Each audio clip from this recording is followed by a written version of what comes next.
Hola, ¿qué tal? ¿Cómo están, amigos? Bienvenidos de nueva cuenta a estas charlas de viernes desde esta sede hermosa del restaurante Daruma, al sur de la ciudad, en la sede del Parque Hundido, Insurgentes y Porfirio Díaz. Agradezco mucho a Yoji Sugawara, nuestro querido anfitrión y amigo, además de Faustino Martínez, quien es el director, el gerente en esta bellísima sucursal. Siempre con pláticas interesantes, importantes, reunión, charlas de amigos.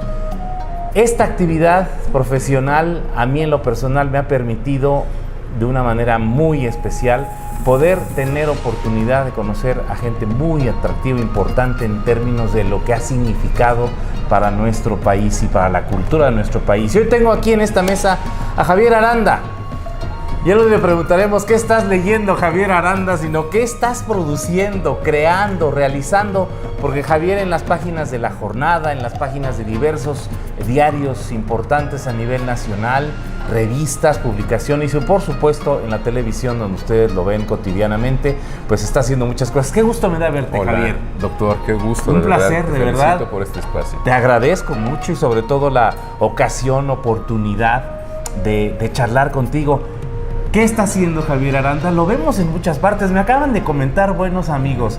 Me dijo, oye, vimos a Javier Aranda platicando con lo que representan cuadros, óleos, obras, que hablan de sus autores. Te veo caminando por los pasillos de grandes galerías, museos, te veo charlando con grandes autores y con símbolos, diría yo, y mira en la época que estamos viviendo, sí. Los 50 años del 1968, Elena Poniatowska, que es muy cercana a ti.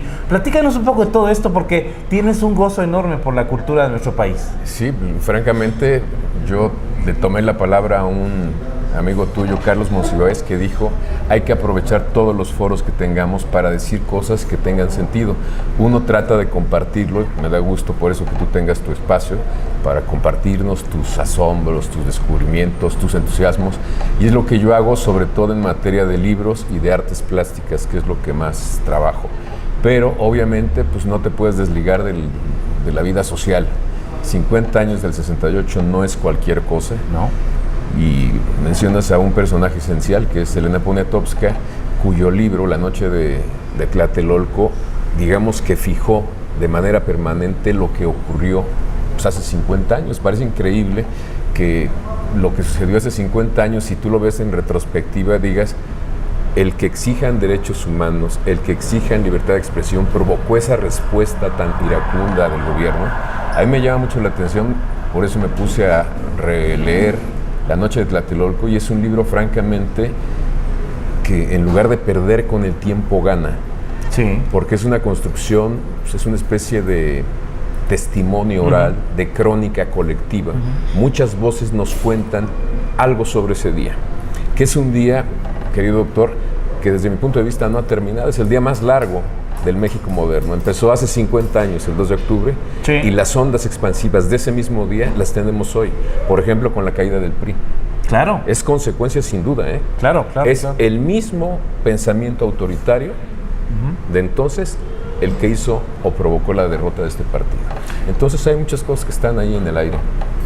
Esa suma de opiniones, de versiones, de testimonios, como tú acabas de mencionar, que Elenita nos brindó en esa obra extraordinaria, muchos de esos testigos presenciales de aquella terrible noche y de lo que fue además la entrada del ejército a Ciudad Universitaria. Yo recuerdo sentado aquí a un lado del Parque Hundido en una barda, porque no había tantas construcciones, me tocó ver el paso de muchas manifestaciones importantes, quizá alguna en donde el maestro, el querido rector don Javier Barros Sierra, le avisaron que se diera la vuelta en Félix Cuevas y se regresara a Ciudad Universitaria, porque este mismo parque, el Parque Hundido, estaba infestado ya de soldados, esperando ocasión y oportunidad de reprimir mucho antes del 2 de octubre.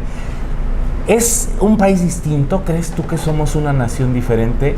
Y recuerdo muy rápido, hay una piedra en Insurgentes y Félix Cuevas, claro, que dice, aquí se sentó la primera piedra del cambio de México. Sí, bueno, somos diferentes, hemos ganado en mucho, sin duda, pero tenemos todavía muchos pendientes. Esa tentación autoritaria la vemos manifestándose en muchas zonas, los chicos de Ayotzinapa, que es la misma imagen. Yo un día hablé con Elena Poniatowska de las imágenes que se nos quedaron del 68. Le dije, yo no sé si estoy mal, Elena, pero Para mí tengo más fija la imagen del Bazucazo que la de la entrada a CEU. Y me puse a pensar por qué. Y no es mi caso, hay muchos casos que tienen esa imagen más en la cabeza. Y me ayudó a pensar, y yo concluí que es todo un símbolo esa imagen, porque se atenta contra el patrimonio, que es esa puerta del siglo XVI. Es patrimonio nuestro, es nuestra memoria. Y además es la puerta de entrada al futuro, son los jóvenes. Ellos querían construir su futuro. Claro. Tuve la oportunidad de hablar con un joven de entonces que estaba estudiando en la vocacional, José Luis Moreno, que pues, formó parte de la Liga 23 de septiembre. Hablé con él la semana pasada y le dije, oye, José Luis, ¿y tu opción? Tú tuviste, digamos, un trabajo político previo, pertenecías al Partido Comunista, algo pasó contigo y por eso optaste por las armas. Y me dice, no, en el 68 yo no sabía ni quién era el Che Guevara. Yo era un estudiante que quería hacer las cosas, que queríamos tener mejores condiciones en nuestra escuela. Dice, mejores condiciones eran bancas, que los maestros asistieran como ahora están pidiendo también. Claro. Es lo básico. Y dice que todo la respuesta dura del gobierno empezó a radicalizar a muchos jóvenes, entre otros a él. Y terminó como guerrillero. En un momento y en aquella sierra de Guerrero y con un gobierno represor como fue el que encabezaba Rubén Figueroa, en aquella etapa de negociaciones. Digo, los apellidos y los nombres, Gustavo Díaz Ordaz, Luis Echeverría Álvarez y todo lo que significó desde ese momento, escenas dramáticas para un país que quería ser diferente. ¿Cómo es que un país con tan grande cultura permite que existan gobiernos que lo hayan detenido en muchos aspectos, incluido el cultural?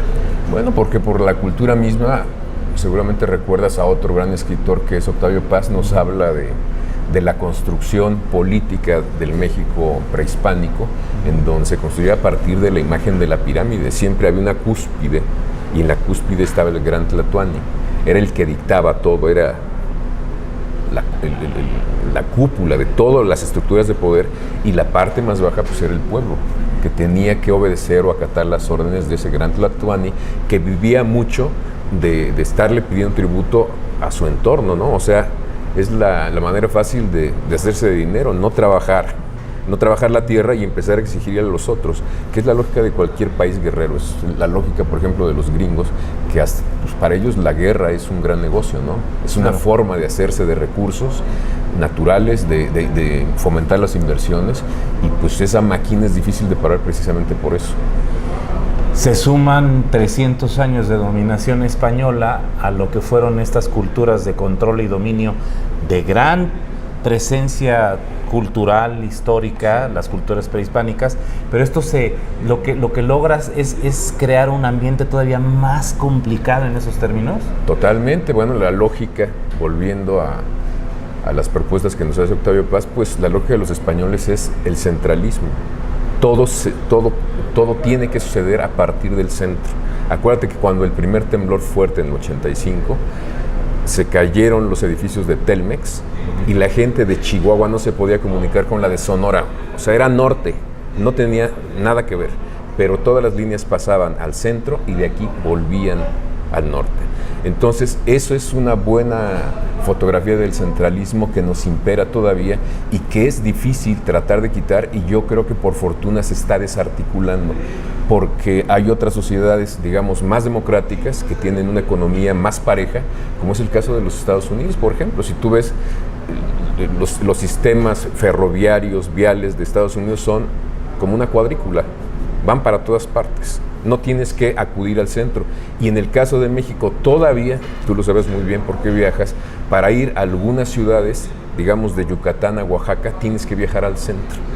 Yo un día quise ir de un seminario que invitaron de Zacatecas a Chihuahua y no había vuelos. Yo decía, posible, ¿cierto? Tuve que regresar al DF, a la Ciudad de México. Claro. Y me tuve que meter otro avión de regreso al norte.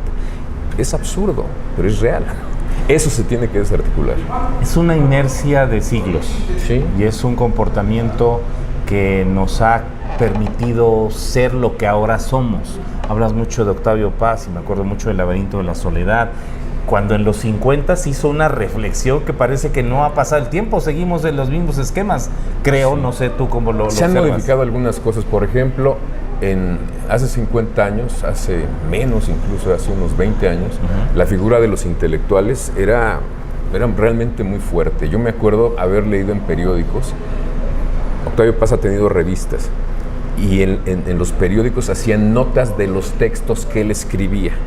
Según Octavio Paz, tú veías en el periódico 1+1 o en Excelsior, hacían una nota del comentario del intelectual porque era un comentario de mucha claridad. Claro. Ahora eso ha cambiado, sobre todo con una democratización de los puntos de vista que tiene que ver con el uso de las redes sociales. Ya no hay una voz que dice, hay muchas voces que dicen muchas tonterías muchas veces, sí, porque como dice Sabater, la web equivale también a prestarle el micrófono al borracho de la esquina, al que sea, a que diga lo que quiera. Pero entre todo ese esa vocinglería o ese vocerío, hay siempre voces sensatas que en el camino te van dejando algunos ecos y te permiten razonar. Es lo que están haciendo los chavos, los niños, los que ni estudian ni trabajan. Ellos viven mejor y entienden mejor esos recursos que son más horizontales. Cuando fue el pasado temblor de septiembre, me sorprendió mucho que los chavos ya no querían el centralizar, por ejemplo, la ayuda a damnificados, sino optaron por mandar el agua que pedía su amigo, su tía o su hermano que estaba en tal colonia de manera directa. Y ellos convocaban a que les dieran cosas y directamente los enviaban. No iban a un centro de acopio porque no confían en las instituciones. Y fueron mucho más efectivos. Yo me acuerdo que a mí me metieron en varios chats y yo reenviaba cosas, pero pon tu media hora después y me reclamaban, me decían, es que ya no se necesita agua, eso ya está solucionado, ahora necesitamos herramientas de corte. Entonces, uno tendría que responder en esos momentos de manera muy rápida para atacar un problema inmediato. Eso lo entienden muy bien los chavos y lo atacaron de manera formidable. Hay muchas cosas que no están bien, pero hay otras que, te digo, hablan de una sociedad más horizontal que ellos pues están creciendo y la están formando. Qué interesante, qué importante. Nos tocó ser chavos en esa época, en los 68, 66, algunos más en años anteriores, digámoslo así. ¿Cómo vivió Javier Aranda toda esa fase de acercamiento con la cultura? Porque la cultura es desde empezar el ABC, el A, E, I, O, U, hasta lo que ahora disfrutamos contigo y a través de ti del conocimiento de la literatura, de la cultura en general, de tus artículos publicados en los diarios, etcétera, tus reportajes. Platícanos un poco de ese inicio y esa cercanía. Bueno, el inicio, yo sí creo que la familia es fundamental para meterte a cualquier carril. Mi padre era un gran lector, él estudió en el seminario, después ya no le interesó ese camino, pero tenía una buena biblioteca, no una gran biblioteca, pero muy selecta y buena, de filosofía sobre todo. Y mi madre desde niña fue muy lectora. Entonces, de las cosas que hacía mi madre cuando yo era pequeño, es que me ponía a cortar los ejotes y ella me leía mientras un fragmento de una novela. De la primera que me empezó a leer fue La Isla del Tesoro y después Robinson Crusoe. Entonces me leía en las tardes, mientras yo hacía algún quehacer de la cocina, un fragmento. Y como en las 1001 noches yo le decía, bueno, ¿qué sigue? Y me decía, mañana seguimos. Y así me empezó a enganchar hasta que yo, ahora sí que traté de aprender a leer. Leí un poco antes de tiempo porque yo necesitaba saber qué era lo que iba a ocurrir con los personajes que a mí me llamaban la atención, ¿no? Claro. Entonces fue como de manera natural que me fui metiendo porque mi mamá era una lectora que incluso me siento muy orgulloso porque ahora tiene 83 años y si tú llegas a su casa en cualquier momento, siempre la ves con un libro, siempre está leyendo. Y de cualquier tema, libros de neurociencia, o sea, es lectora. La riqueza de los conceptos que se vierten en un libro para enriquecernos o para poder sumar en nuestra vida. Es el traslado de todo ello. Sí, bueno, pues los libros y ahora las memorias electrónicas son nuestro disco duro, nuestro Google. O sea, nos dan mucha información para poder movernos por el mundo. Si tenemos información científica a través de los libros o a través de las redes, que también tienen mucha información científica, pues podemos mejor ver el entorno y aprovecharlo. Y en el caso de la ficción y de la literatura, de las obras, digamos, que no hablan de cosas científicas, pues nos disparan la imaginación, nos hacen estar dispuestos a aprovechar cosas que no habíamos considerado, pero tenemos la mente como atenta. Todo es el caso de los autores de ciencia ficción. Ellos eran como unas grandes antenas que con los conocimientos que estaban en su contexto, en su época, digamos que hicieron hipótesis a más largo plazo y nos contaron historias maravillosas, como el caso de Julio Verne, ¿no? O sea, dices, ¿cómo se anticipó? Lo que pasa es que era un visionario, veía aquí lo que se conocía y él lo proyectó hacia 50 años después. Se podía y lo hizo. Entonces, si te dispara la imaginación un libro, yo creo que es ganancia en serio. Información, datos, cultura, formación es poder. Y en cierto grupo de sociedades, evidentemente quienes dirigen a estas naciones no permiten que la gente acceda a la información porque eso la modifica. ¿Es parte de lo que nos ha pasado en la historia? Es parte de lo que nos ha pasado y es parte de la desgracia de los regímenes autoritarios o de un sistema político muy anquilosado que es el tradicional, con el uso de la web. Porque ahora la información, insisto, hay demasiada basura, pero también hay muy buena información, que aquí lo que uno tiene que hacer es separar la basura, la paja del grano y comerse el grano. Entonces, por eso también se ha perdido la figura del intelectual que se pone en la plaza pública y nos opina de algo. Octavio Paz es de los últimos, Elena Poniatowska también. Los que siguen ya no son referencia de nada. Son referencia de su pequeño entorno, de los que le quieren hacer caso. Esa voz que tiene autoridad se perdió en esa multitud de voces que están diciendo cosas. Y hay voces muy interesantes de jóvenes científicos, por ejemplo, que tienen una visión tan clara de las cosas que a mí me asombra.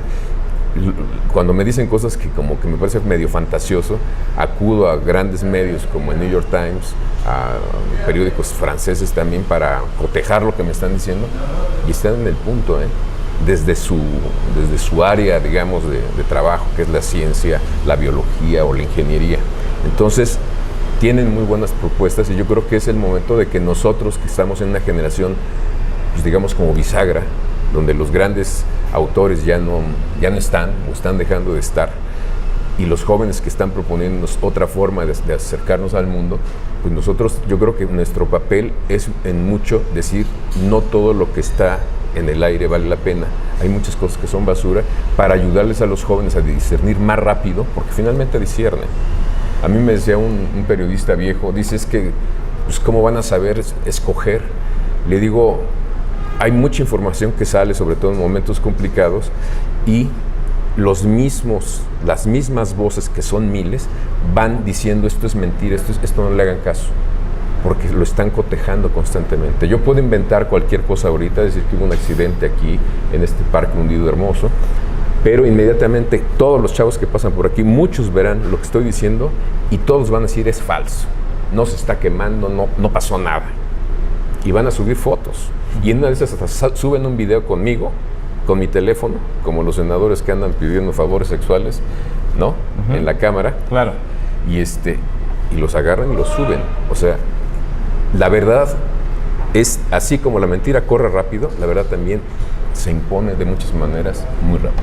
Y esta parte es muy interesante e importante para el periodismo, por supuesto, sí, claro. Porque de esta manera estás validando. Antes leíamos o revisábamos en algún diario impreso o aún digital, pero no teníamos la posibilidad de encontrar tantas fuentes de información. Y esa separación de la cascarilla, del grano, si estamos aptos o las sociedades se encuentran en capacidad de poder hacerla de la mejor manera para absorber lo bueno. Bueno, el trabajo, por ejemplo, de los viejos medios, de los grandes periódicos, tendría que ser ese. Y desgraciadamente no lo hacen. Por eso ves periódicos que son a veces tan oficialistas, tan mentirosos, tan cínicamente, ostentosamente falsos, en donde nos dicen, por ejemplo, a 8 columnas, el calentamiento global son patrañas. Que lo diga un periódico 3 veces en sus 8 columnas, se me hace criminal, Ah, claro. O sea, no se vale. Ellos no están haciendo la chamba que tienen que hacer. Ellos tendrían que ser el primer cernidor para decir, de esta masa informativa, esto es lo que es. Ellos son garantes, ellos tienen, digamos, un prestigio, deberían tenerlo. Claro, claro, claro. Un país que tiene una gran tradición diarista, y recordabas ahora a Octavio Paz, y yo pensaría en plural, con Julio Scherer. Claro. Alguna vez nos hizo el favor, diría yo así, Javier, de llevar al estudio ya con Víctor Trujillo algunas ediciones ya encuadernadas de plural, que son joyas extraordinarias, colecciones verdaderamente atractivas. Los periódicos y su función y su responsabilidad, y sobre todo la labor que realizaron ese Excelsior, algunos otros, la jornada donde tú estás ahora, que ha tenido transformaciones muy importantes también. ¿Cuál es el rumbo? ¿Qué vamos a hacer? Y mira que en el cierre de campaña electoral y antes de las elecciones hubo déjame utilizar la palabra, un destapadero de nombres y de gente que quedó en total evidencia ante su mal manejo de los temas y ante su falta de compromiso con los lectores.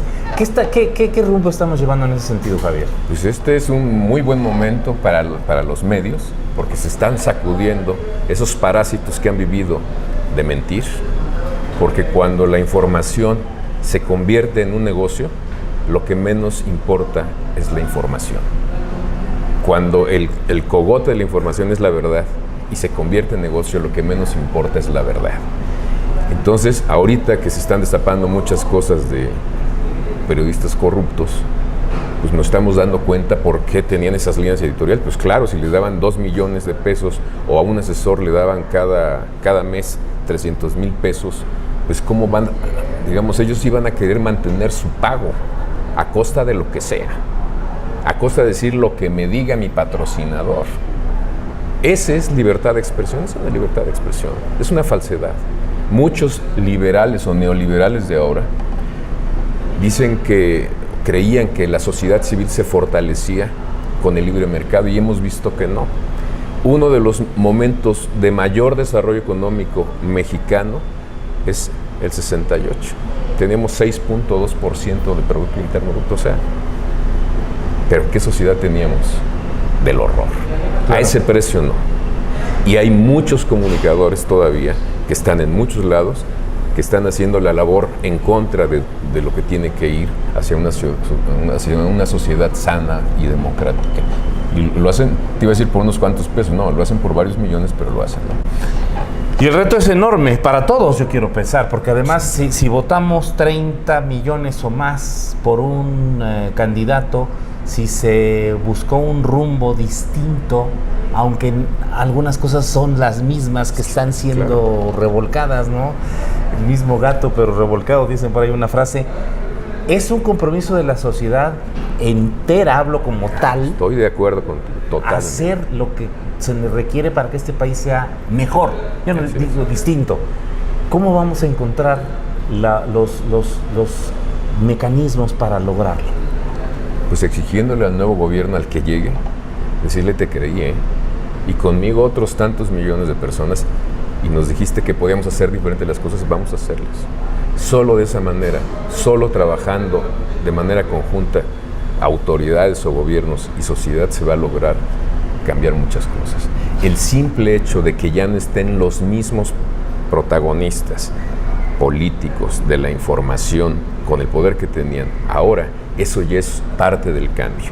A nosotros los ciudadanos, ahora sí que nuestra tarea es estar señalando y exigiendo cosas puntuales, pequeñas, pero de manera constante. Porque si no, ¿cómo vamos a darle, digamos, si ya le dimos legitimidad a un grupo político, a un partido, a través del voto, pues vamos a exigirle y a darle más legitimidad para que pueda accionar muchas cosas que se tienen que cambiar. No podemos seguir caminando de la misma manera si queremos un México distinto. Si vamos a hacer las mismas cosas ahí, campechaneándola y haciéndola, simulando de que están cambiando, pues vamos a tener los mismos nefastos resultados que hemos tenido. Han presumido mucho a los secretarios de Hacienda, a la gente, a los economistas que ha tenido los gobiernos los últimos 5 sexenios, y han sido el fracaso más absoluto. En términos de operación real de país, pues ahora sí que los ricos son más ricos y los pobres son más pobres. Y eso hasta en las tiranías ocurre. Sí, sí. Los ricos siempre son más ricos, claro. Entonces, ¿dónde está el expertise? ¿Dónde está el compromiso de esos funcionarios? Pues no ha funcionado. funcionó para un grupito, para un grupo muy pequeño. Y a final de cuentas el tema de educación que se repite constantemente, educare, ¿no? Del término latino, hacer salir o promover que haya el interés de ser mejor o de tener más capacidades, ¿podrá lograrse en un sistema en donde quien ya fue secretario de Educación Pública regresa, Esteban Moctezuma, logrará encontrar y encauzar las maneras para que los maestros logren sus objetivos y los alumnos puedan encontrar también los beneficios necesarios? Es todo un reto. Yo no sé si no es de un sexenio, quizá tenga que ser de 2 o 3, es de una historia de un país distinto. Estamos empezando un proceso que va a ser largo, Javier. Sí, yo creo que va a ser largo.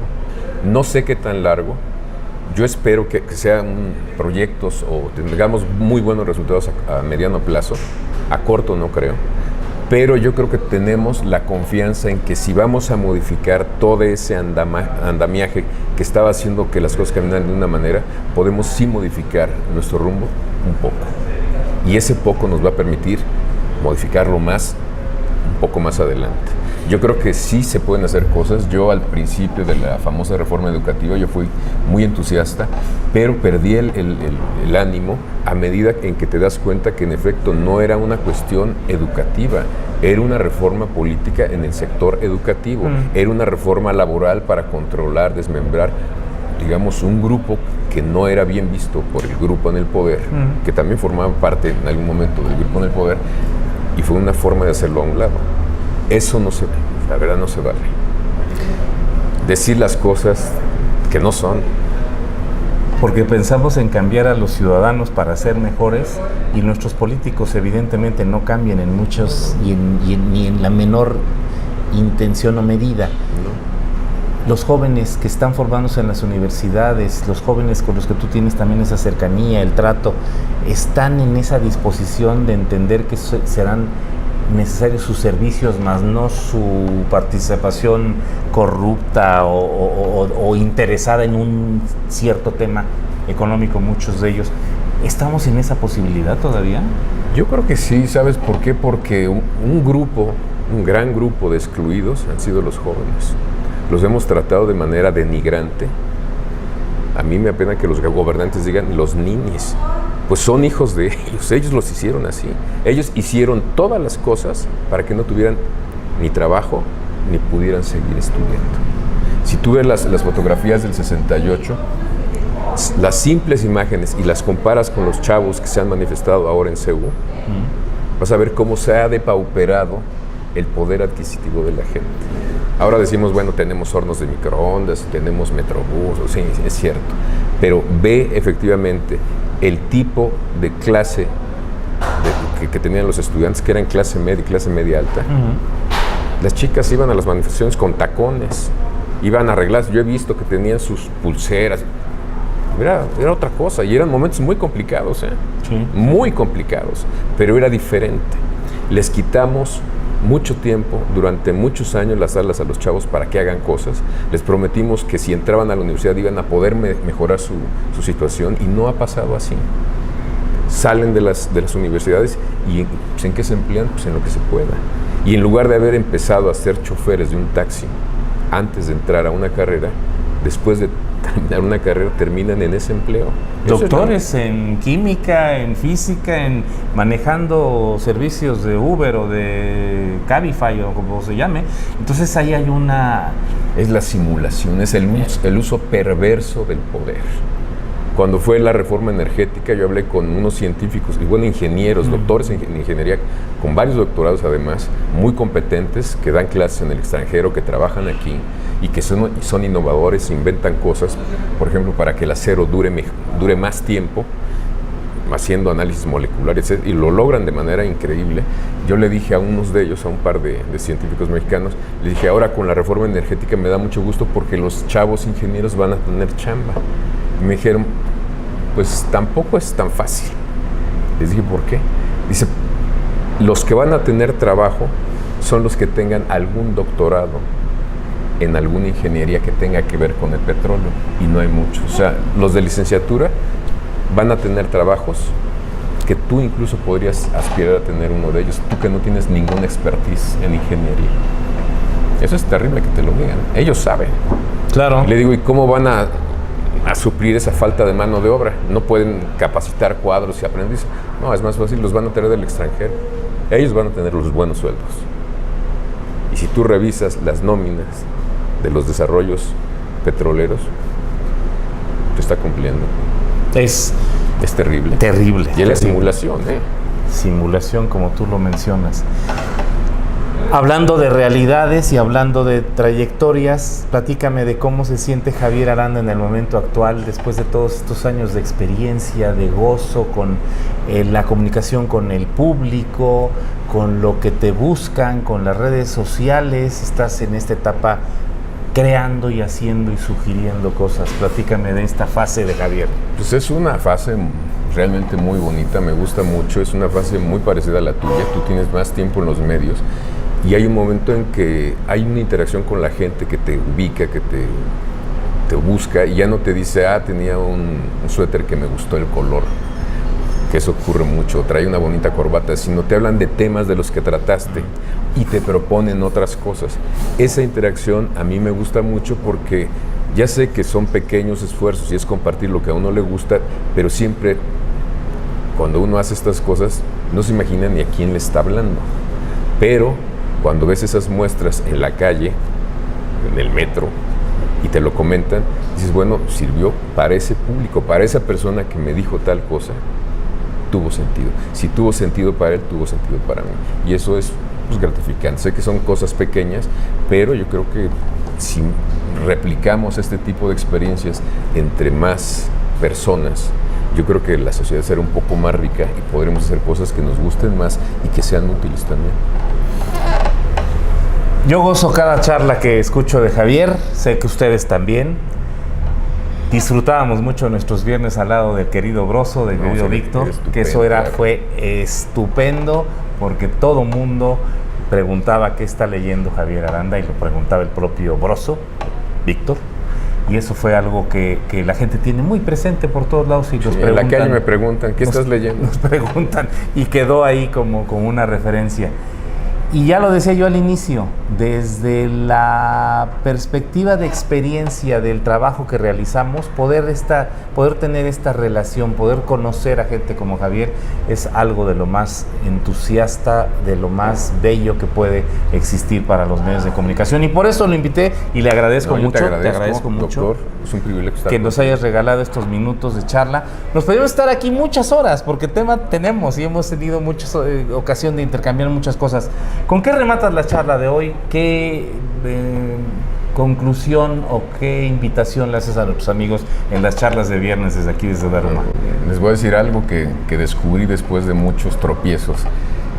Yo decía, bueno, ¿hacia dónde vamos en materia de lectura? ¿Qué nos conviene? Los libros electrónicos son muy buenos, muy interesantes. Y sí, bueno, yo tengo muchos títulos y es muy bonito tener como una biblioteca en un pequeño aditamento, pero desgraciadamente descubrí también que los libros, yo pensaba que ahí iba a encontrar los libros que no encontraba físicamente, pero como es una lógica de mercado, casi me encuentro la misma oferta electrónica que física.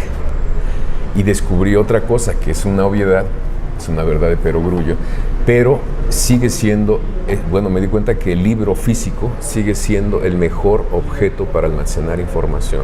No necesitamos ninguna conexión de energía. Son autónomos energéticamente y eso es la maravilla más absoluta. Ahí está todo. Se nos cae un charco, lo podemos sacudir, lo limpiamos, se puede arrugar un poco el papel, pero ahí está el libro. Si mi libro electrónico se cae al agua, se acabó. Si dejo de pagar lo que tengo que pagar por mi libro electrónico, todos esos volúmenes que tenía almacenados son nada, están en el ciberespacio, como dicen, ¿no?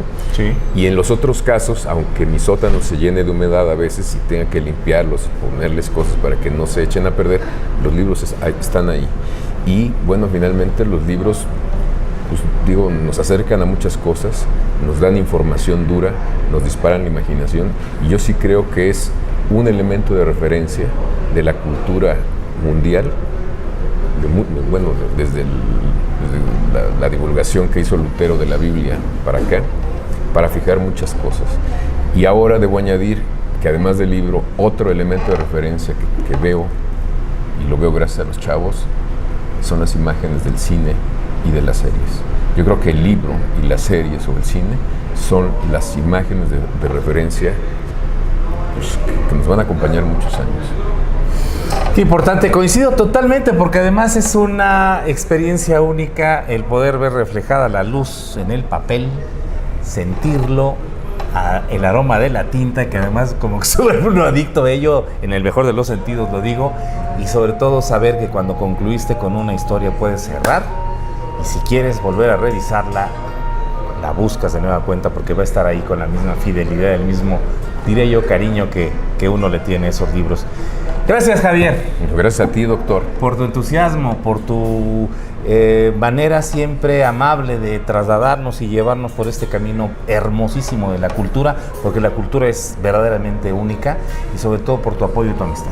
No, gracias a ti. Saludos a Yoyi también. ¿Cómo no? Yoyi Sugawara, por cierto, nuestro querido amigo que ha sido también cercano del querido Javier Aranda para la manga, ¿no? Estas historias.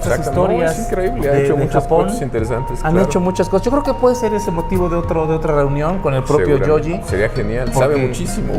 El Instituto México-Japonés de Cultura, me parece. Tiene la biblioteca más grande de manga de América Latina. No es cualquier cosa, ¿eh? Ya tenemos tema para una próxima reunión. Saludos a Yoyi Sugawara. Gracias por la gentileza de recibirnos aquí en Daruma Parque Hundido. Igual a Faustino Martínez. Y especialmente también a la doctora Florisa Barquera, que nos apoya en la edición, realización, con un enorme cariño. Flori, para ella siempre nuestro respeto y el abrazo, como acaba de mencionar Javier. Y para ustedes especialmente, porque gracias a ustedes estamos realizando todas estas actividades. Soy Leopoldo de la Rosa. Nos encontramos pronto, claro, a través de estos medios en estas charlas de viernes.